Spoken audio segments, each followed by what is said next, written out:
لہٰذا یہ چیز میں کھل کر کہنا چاہوں گا تمام لوگوں سے جو یہاں موجود ہیں اور ان طلبہ سے بھی جو کسی بھی ادارے سے تعلق رکھتے ہیں، ایک نئی قسم کی وبا عام ہے، وہ وبا ہے ادارے کی عصبیت، ادارے کی عصبیت۔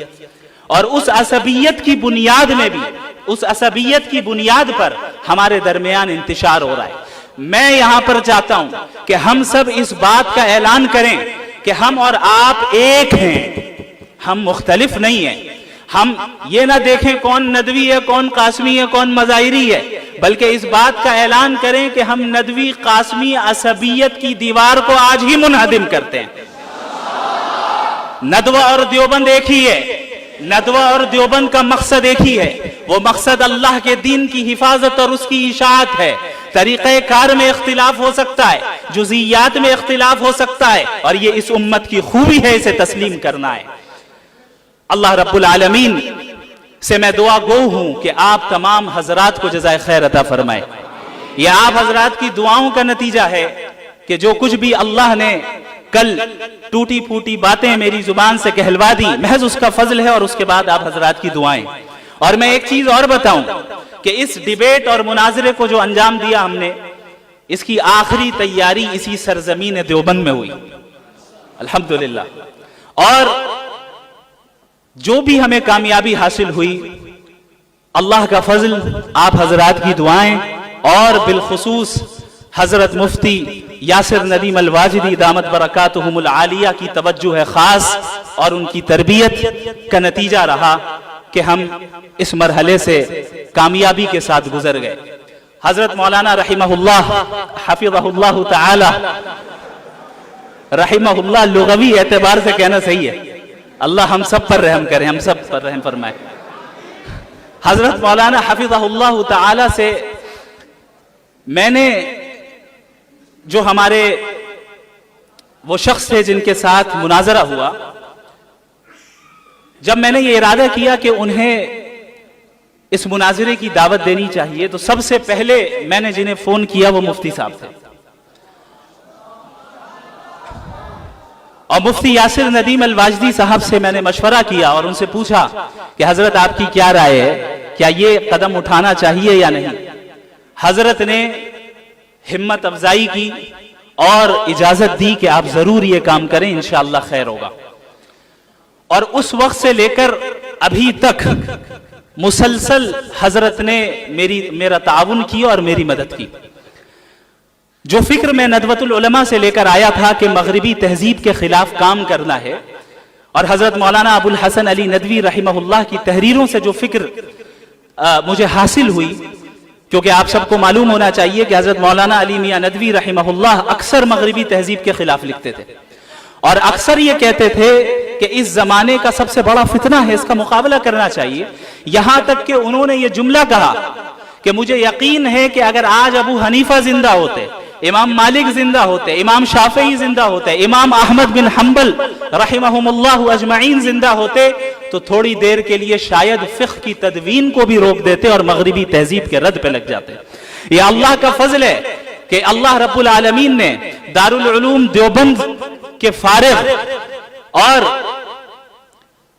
ملک کے بلکہ عالمی سطح کے معروف اسکالر جناب مفتی یاسر ندیم الواجدی کا انتخاب فرمایا کہ وہ اس محاذ پر ایک پوری ٹیم تیار کریں۔ لہذا ندوۃ العلماء سے فراغت کے بعد میں نے حضرت مفتی صاحب کے پاس تحافظ الملاحدہ کا کورس کیا، اور یہ جو 2 سالہ کورس تھا، در حقیقت اس کورس کے ذریعے سے ہی راستے ہموار ہوئے، اور مجھے پتا چلا کہ جو فکر میرے اندر ہے اس کو عملی جامہ کیسے پہنانا ہے۔ اللہ رب العالمین انہیں جزائے خیر عطا فرمائے۔ میں اکثر کہتا ہوں کہ حضرت کا احسان میرے اوپر اتنا زیادہ ہے کہ جس طریقے سے امام ابو یوسف کے لیے ابو حنیفہ تھے، جس طریقے سے ابن قیم کے لیے ابن تیمیہ تھے، ٹھیک اسی طریقے سے میرے لیے حضرت مفتی یاسر ندیم الواجدی دامت برکاتہم العالیہ ہیں۔ اللہ رب العالمین ان کی عمر میں برکت عطا فرمائے، ان کے فیض کو عام فرمائے، ان کو صحت عطا فرمائے، اور ان کی